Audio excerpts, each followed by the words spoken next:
Have you ever been lying there with your wife and all of a sudden, out of nowhere, she releases a rush of clear, warm fluid and your heart just dropped? You froze. You thought, did I do something wrong? Is she okay? Is something broken? That panic mixed with confusion. I know exactly what that feels like for a couple because I've sat across from hundreds of them in my office over the past 15 years. I'm Dr. Lily Harper, a urologist and gynecologist based in Chicago. I've spent over 15 years working with couples, mostly in their 50s, 60s, and 70s, helping them understand their bodies, their relationships, and the things nobody ever taught them in school. And today, I want to talk about something that almost nobody talks about openly, even though it happens to a significant portion of women: female ejaculation. Before you click away, stay with me. This isn't what you think it is. It's not a problem. It's not incontinence. It's not something that needs to be fixed, and it is absolutely not your fault. I had a couple come into my office a few years back.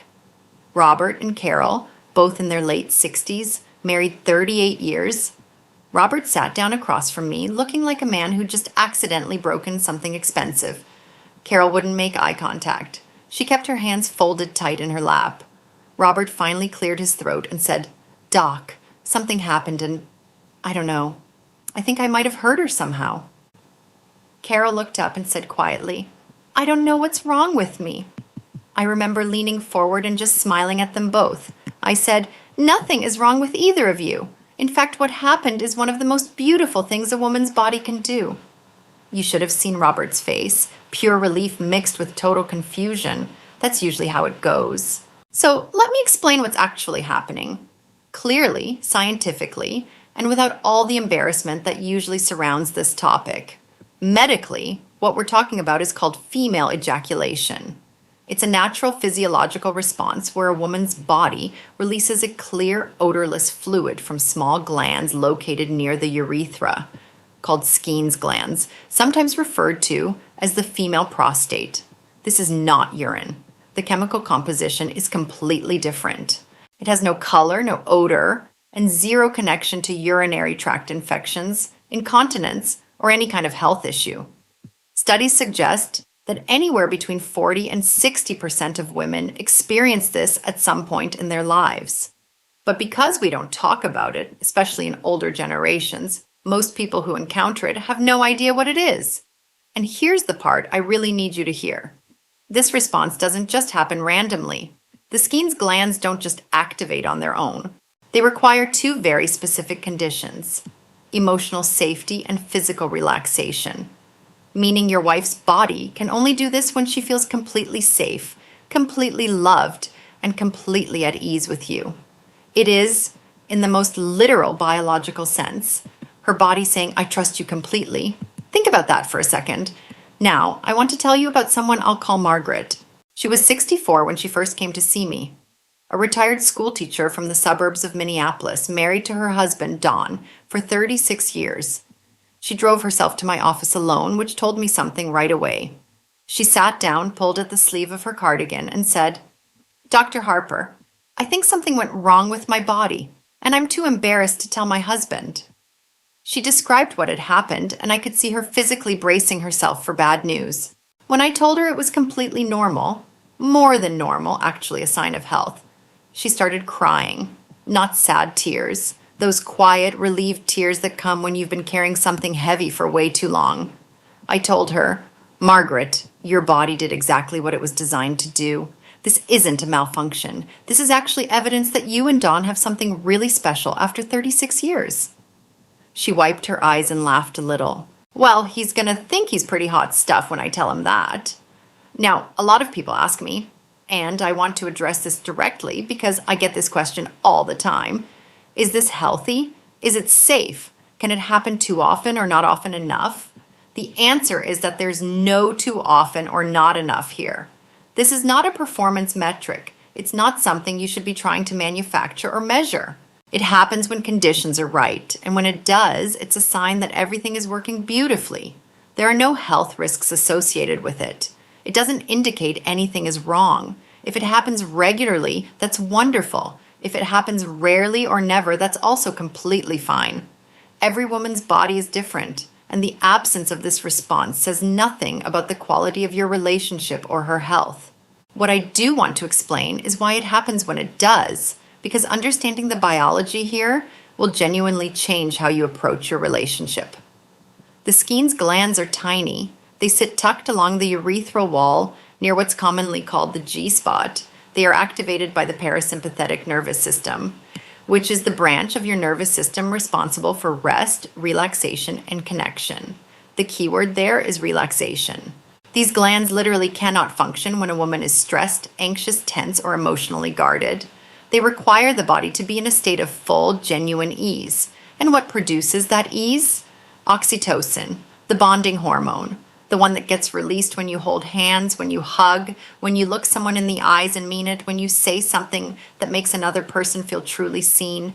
Research shows that physical touch, even something as simple as holding hands, can raise oxytocin levels by over 25%. An elevated oxytocin directly activates the parasympathetic nervous system, increasing blood flow and preparing the body for this kind of response.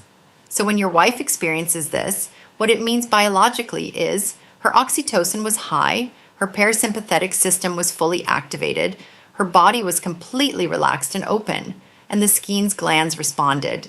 That is a chain of events that starts with you, with how safe you made her feel, with how present you were, with the emotional environment you created together. I had another patient, I'll call him Jim, 71 years old, a retired contractor from outside of Denver. He came in alone, which was unusual. He sat down, crossed his arms, and said, "Doc, I think I did something to my wife, and she won't tell me what." He described the situation, and I could see the guilt all over him. I said, "Jim, you didn't do anything to her. You did something for her. Her body responded to you because she trusts you completely. That's what that is." He was quiet for a long moment. Then he said, "She seemed scared, though." And I panicked and said, "What the heck was that?" Which I probably shouldn't have done. I laughed. No, that's probably not the ideal response. Okay, here's the thing, and this is important. The moment after it happens matters just as much as everything leading up to it. If a woman experiences this and her partner looks alarmed, confused, or disgusted, she will feel shame. Deep, lasting shame. She'll associate that natural response with embarrassment, and her body will learn to suppress it. The nervous system is smart that way. It protects you from things that caused you pain before. So if this ever happens, or when it does, the most important thing you can do is stay calm. Keep the moment warm. You can say something like, "You okay? That was incredible." Or just hold her close and keep going like it's the most natural thing in the world, because it is. Jim went home that day and had a conversation with his wife, Linda. He apologized for his reaction and explained what he'd learned. She cried. He cried, apparently. And a few months later, they both came into my office together, which is always a good sign. Linda shook my hand and said, "I've been married to this man for 43 years, and I feel like we're just now figuring each other out." That's the power of understanding. Now I want to get practical with you, because I know that's why you're here. Let me walk you through 5 things you can do, starting tonight, that create the conditions for deeper intimacy and allow your wife's body to respond naturally. The first is the simplest and the one most couples overlook completely. Hold her hand. Not just in the car or at church. Hold her hand in the kitchen while she's making coffee. Reach over in the middle of watching TV and just take her hand. This is not a small gesture. Physically, it triggers oxytocin release, which begins the process of full body relaxation. Emotionally, it tells her she's still chosen, not just as a roommate or co-parent or financial partner, but as the person you want to be physically close to. Do this consistently, not just when you want something. Make it a daily habit. Research shows that couples who engage in regular non-sexual physical touch report significantly higher emotional intimacy. And emotional intimacy is the foundation of everything we're talking about. The second thing is synchronized breathing. This sounds almost too simple, but it works. When you're lying together, slow your breathing down and let her match your rhythm, or match hers. When two people consciously breathe together, heart rates stabilize, cortisol, the stress hormone, drops, and the parasympathetic nervous system kicks in. You're essentially signaling to each other's nervous systems that you're safe. You can do this as part of winding down at night, just lying quietly together and breathing. No pressure, no agenda, just presence. The third is understanding the Skene's glands and how to stimulate them gently. They're located about 2 to 3 inches inside the vaginal wall on the front side, toward the belly button. The tissue in this area has a slightly different texture, a little firmer, sometimes ridged. Gentle rhythmic pressure, not hard thrusting, not speed, is what activates this area. Think of it like pressing a key on a piano slowly and letting it resonate, rather than banging on it. The motion should be slow, deliberate, and consistent. And here's the critical part. The Skene's glands will not respond if she isn't already fully relaxed and aroused. This is not step one. This comes after everything else. After the emotional connection, after the warmth, after she's already completely at ease. If you jump straight here, nothing happens. The body has to be ready. The fourth is verbal reassurance in the moment. This one is underestimated more than almost anything else. Women in their 50s, 60s, and 70s grew up in a culture that taught them to be quiet about their bodies, to not take up too much space, to not need too much. Many of them carry decades of silent shame about their own physical responses. Your voice is one of the most powerful tools you have. Saying you're beautiful, or take your time, we're not in a rush, or just, I've got you. These words activate the exact same neurological pathways as physical touch. They raise oxytocin. They calm the nervous system. They open the door. And when the moment happens, and if it happens, don't pull back. Don't make a face. Don't say anything that communicates alarm. Just be warm, be present, be steady. The fifth is what I call the next morning moment. This is the one most couples skip entirely, and it might actually be the most important one for sustaining this kind of intimacy long term. The day after a particularly connected night, say something. Not a big production, just something simple. Last night was really special to me. Or, I feel closer to you today.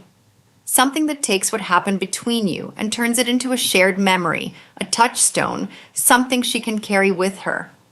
This is what research calls post-intimacy affirmation, and studies show it increases emotional bonding by up to 35% compared to couples who say nothing.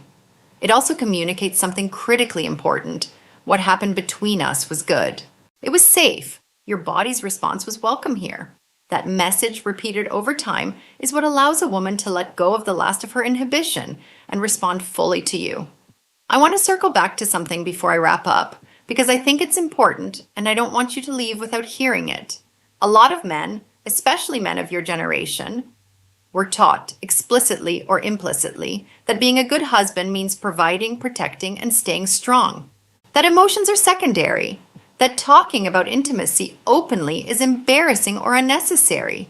And so when something like this comes up, something confusing or unexpected in the bedroom, the instinct is to either say nothing or to react poorly because you didn't have the language for it. I'm asking you to give yourself permission to be different than that. Not because the old way was wrong, you were doing the best you could with what you had, but because your wife deserves a partner who understands her body. And honestly, you deserve a relationship where this kind of depth is possible. I had a patient, I'll call her Sandra, 68 years old, from a small town in Ohio. She came to me after 40 years of marriage that had slowly gone cold. She and her husband Frank weren't unhappy exactly. They were just coexisting, polite, functional. But somewhere along the way, they'd stopped connecting. She said to me, "We sleep 6 inches apart every night and we might as well be on different planets." I talked to her about everything we've discussed today. She brought Frank in the following week. He sat there quietly, listened to all of it, and at the end said only, "I didn't know I was allowed to want this for us." That sentence has stayed with me. 6 months later, Sandra sent me a card, actual paper in an envelope with a stamp. She said they'd started walking together every morning. He'd started leaving little notes on the kitchen counter. She said, and I'm paraphrasing here, "I feel like I got my husband back, and he feels like he got his wife back. And we're both 68 years old, and neither of us expected this." That's what's possible. That's what's on the other side of understanding. So here's what I want you to take away from today. Female ejaculation is not a malfunction, not incontinence, not a sign that something went wrong. It is a healthy, natural, physiological response that occurs when a woman's body is fully relaxed, fully safe, and fully connected to her partner. It requires oxytocin. It requires trust. It requires you. Start with the small things. Hold her hand, breathe with her, slow down, use your words, and the next morning, tell her it was good. You've been together for decades, some of you. You've built a life together. You've survived things together. What I'm describing here isn't some foreign concept. It's just a deeper layer of what you already have, and you're absolutely not too old for it. I promise you that. If this video helped you, if something clicked, if you found yourself thinking about your own relationship differently, please share it. There are a lot of couples out there who need this conversation and don't know where to start. Leave a comment and let me know what resonated. I read every single one, and if you have a specific question about health, about frequency, about what's normal, ask me. That's why I'm here. I'll see you in the next one. Take care of each other.